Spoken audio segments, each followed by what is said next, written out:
There are about 75 QFC supermarkets in the U.S. Albertsons has about 215 stores. Compares the size of Albertsons in relation to QFC using absolute and relative comparisons. So we want to find the absolute change and the relative change. Round to the nearest tenth of a percent as necessary, which we've already seen we need to get to percent before we round when it's asking this. Round as your very last step. Okay, this is comparing not one object over time, but two different objects at the same time. To use the formulas correctly, what we'll see is compare, there's of something to something. And the comparing to tells you that QFC is called the base of the comparison.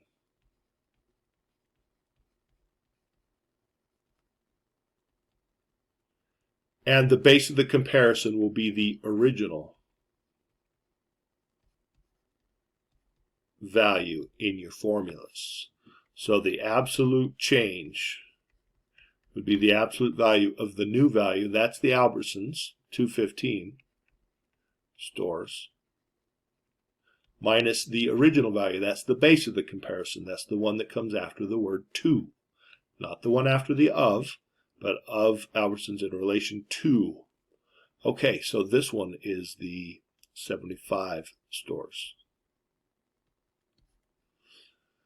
215 minus 75 is 140, absolute value.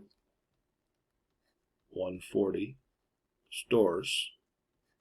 And so in comparing Albertsons to QFC, Albertsons is larger.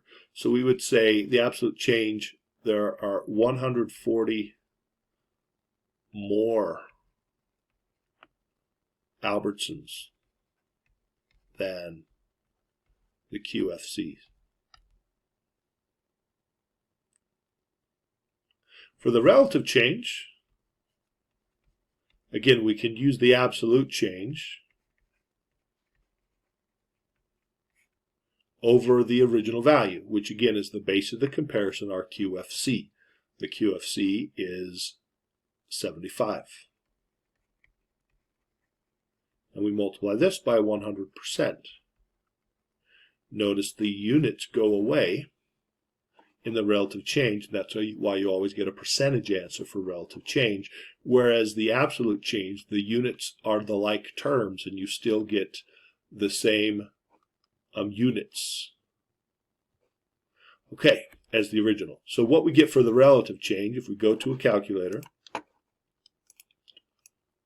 we have 140 divided by 75, and then multiply by 100. This is the percentage. Last step, we round to the nearest tenth. This is 186.7%. And this is a more.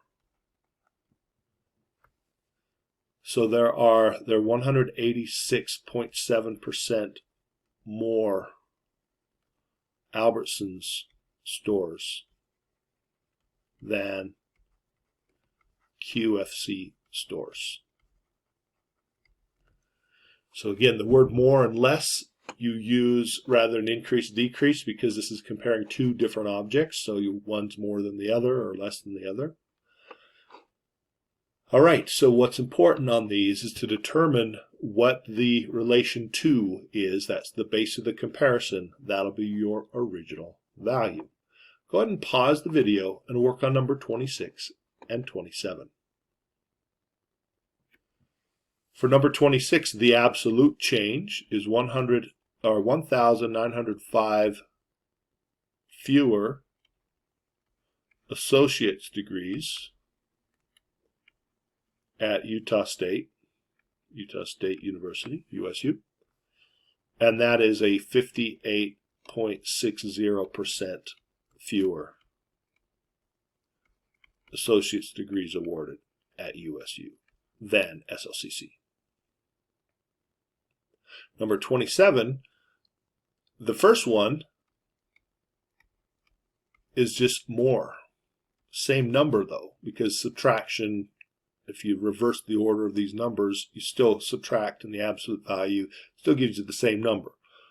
More associate's degrees at SLCC. But this one might be a surprise. It ends up being 141.53% more associate degrees at SLIC. So this is an example, as is the previous one, where you get a percentage larger than 100. And with two numbers, we see that the smaller number is 58% smaller than the larger number, but the larger number is 141% larger than the smaller number. So the larger than, smaller than, the relative change, it is so important to know which one the base of your comparison is, because they're very different answers. All right, next up, proportions. Proportions are two ratios that are equivalent or equal.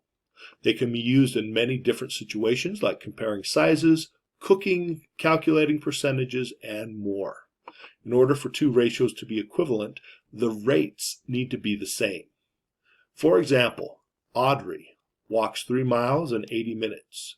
Then she will walk, then how far will she walk in 110 minutes if she walks at the same speed? So if she walks at the same speed, then her rate at the beginning and her rate for the second part of her journey will be the same. So the equivalent rates, the same rates, are important for you to be able to set up proportions.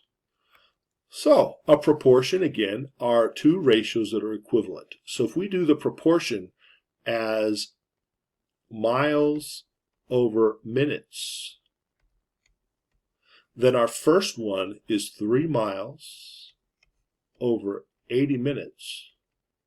And that will be equal to her second one, where it's an unknown, how far will she walk? X miles over 110 minutes.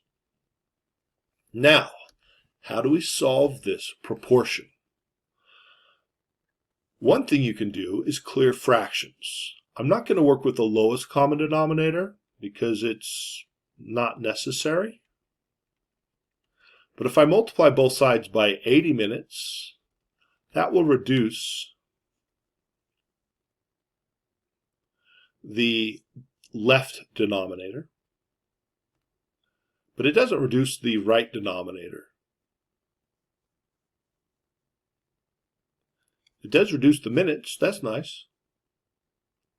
So I also need to multiply by a 100 on both sides. 110. I don't know why I said 100. Let's fix that. 110. And then that reduces the 110 off the right side. And we end up with 3 miles times 110 equals X miles times 80. We can now solve for X by just dividing by 80 on both sides. We get X equals. So, and it'll be X miles. We have 3 times 110 divided by 80. This gives us 4.125. Does it have any rounding information? It does not, so we don't round this problem. 4.125, and again, X is miles. That's how far she will walk if she continues at the same pace that she did in the previous part of her walk. Okay, this is just clearing fractions by multiplying by a common denominator, the 80 and the 110.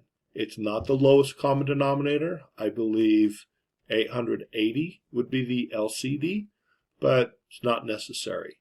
And there's also a shortcut tool that gives you the same result, and that is called cross multiplication. This only works when there's one fraction on the left equals one fraction on the right. If there's a plus another fraction, this is not a shortcut, this is a mistake. don't use shortcuts you don't understand. If we did this shortcut, cross multiplication, it gives us the 3 miles times the 110 minutes. There they are, although I reduced the minutes, equals, and then the X miles and the 80 minutes. So it gives us the same results. It's just a quick way to get to that result. It's a shortcut. Make sure you know that it's equivalent to just clearing the fractions by multiplying by the common denominator made up of the product of the two denominators. Okay, go ahead and pause the video and work out 29 and 30. For number 29, you should get 64 calories. For number 30, you should get 1/2 of a cup of sugar.